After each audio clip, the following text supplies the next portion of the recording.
ان لوگوں کے پاس نہ بیٹھو جو ڈبل مائنڈڈ رہتے ہیں، ان لوگوں کے پاس نہ بیٹھو جن میں فیصلے کی قوت ہی نہیں ہوتی، جو تمہیں الجھا دیتے ہیں، جو تمہیں کمزور کر دیتے ہیں۔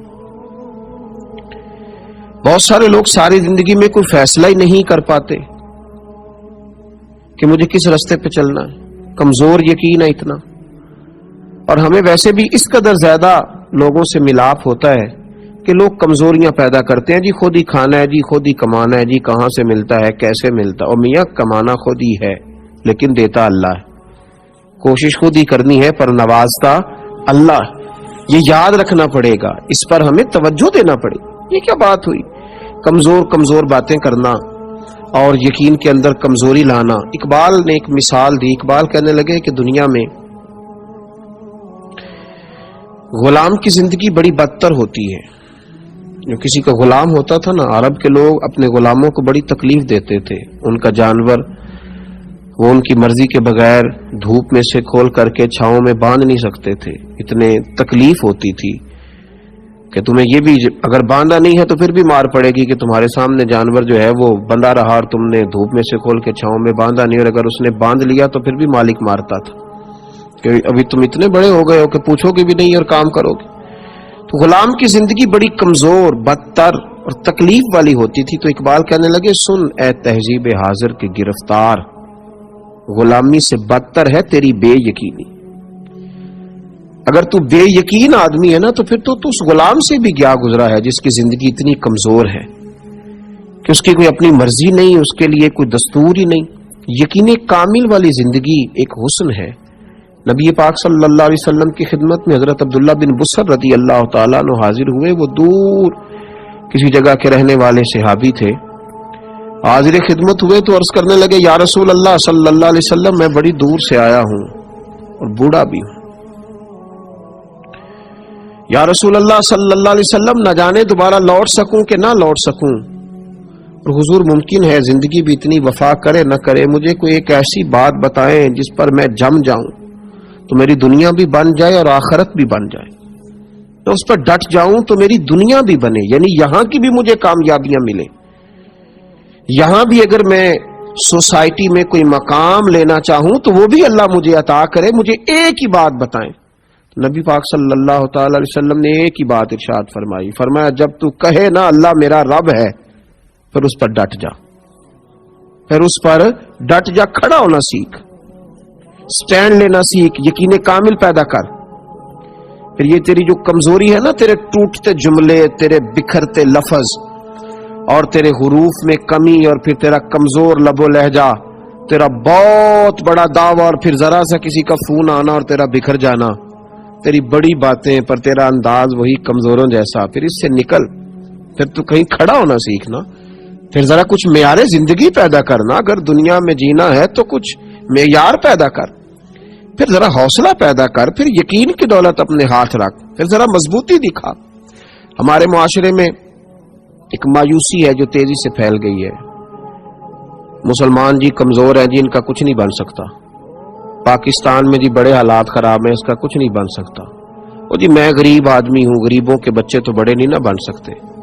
یہ ساری مایوسیاں پھیلائی گئی ہیں، یہ یقین کی کمزوریاں ہیں، یقین کی کمزوریاں ہیں۔ عرب کے بدو کیا کچھ بن سکتے تھے، لیکن وہ اللہ کی توحید پر اور مصطفیٰ کی رسالت پر جب وہ یقین کامل رکھ کے نکلے تو پھر اللہ نے انہیں پوری دنیا کا امام بنایا، پھر وہ بن گئے۔ اس وطن کا کیوں نہیں کچھ بن سکتا؟ اس وطن کی مٹی میں بڑی خیر ہے، بڑا حسن ہے۔ یہ حضرت خواجہ فرید الدین رحمت اللہ علیہ کا وطن ہے، یہ داتا علی حجویری کا وطن ہے، یہ اولیاء کی، صوفیاء کی، نیک لوگوں کی، درد دل رکھنے والوں کی، پیار کرنے والوں کی دھرتی ہے۔ یقین کی دولت پیدا کریں، یقین والے لوگوں کی صحبت میں رہیں، اللہ کی ذات پر یقین مضبوط کریں، نبی پاک علیہ السلام کے فرمان پر یقین کو مضبوط رکھیں۔ حضرت سلمان فارسی رضی اللہ تعالیٰ عنہ فرماتے ہیں کہ خندق کا موقع مسلمانوں پر بڑا عجیب و غریب موقع تھا۔ ایک آدمی کسی منصب پر بیٹھ کر کوئی دعویٰ کرتا ہے نا، اس کا دعویٰ قبول کر لیا جاتا ہے، لیکن ایک ٹوٹی ہوئی چٹائی پر کرائے کے مکان میں بیٹھ کر دعویٰ کرے تو لوگ قبول نہیں کرتے۔ بلا مثال و بلا تشبیہ صرف سمجھانے کے لیے عرض کر رہا ہوں۔ آپ فرماتے ہیں خندق کے دن اس طرح کے تھے کہ قحط کا زمانہ تھا، اور ہم نا دفاعی جنگ لڑ رہے تھے مسلمان، دفاعی جنگ، مدینے کے چاروں جانب خندق کھود کر ہم جنگ لڑ رہے تھے کہ باہر سے وہ اندر نہ آ سکے مدینے میں کفار. جنگ بھی دفاعی تھی، حالات بھی قحط کے تھے. اور جس وقت خندق کھود رہے تھے نا صحابہ، تو پیٹوں پر پتھر باندھے ہوئے تھے. اور فرماتے ہیں عرض کی یا رسول اللہ صلی اللہ علیہ وسلم پیٹ پر پتھر باندھا ہے. تو حضور نے کرتا اٹھا کے دکھایا، فرمایا تم نے ایک باندھا ہے، میں نے دو باندھے ہوئے. ایسا نہیں ہے کہ لوگوں کو تو بتا دیا جائے، غریبوں کو تو بتا دیا جائے غربتیں ہیں، اور لیڈروں کے جو گھر ہیں وہ بڑے روشن رہیں، اور اقبال کہنے لگے کہ جو ہے وہ مریدوں کو تو توکل کا درس دے دیا جائے، لیکن پیروں کی کٹیا جو ہے وہ کٹیا نہ رہے، وہ پورا محل بن جائے. ایسا نہیں تھا، بلکہ نبی کریم صلی اللہ تعالی علیہ وآلہ وسلم نے دو پتھر پیٹ پر باندھے ہوئے تھے.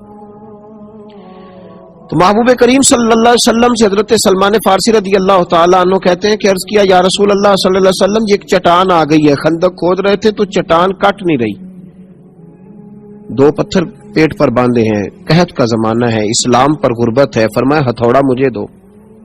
حضور خود اتر گئے. اب میرے محبوب کا یقین کامل دیکھیں، اس وقت قحط ہے، بھوک اتنی ہے کہ دو دو پتھر پیٹوں پہ ہیں، دفاعی جنگ ہو رہی ہے، مدینے میں حالات خراب ہیں.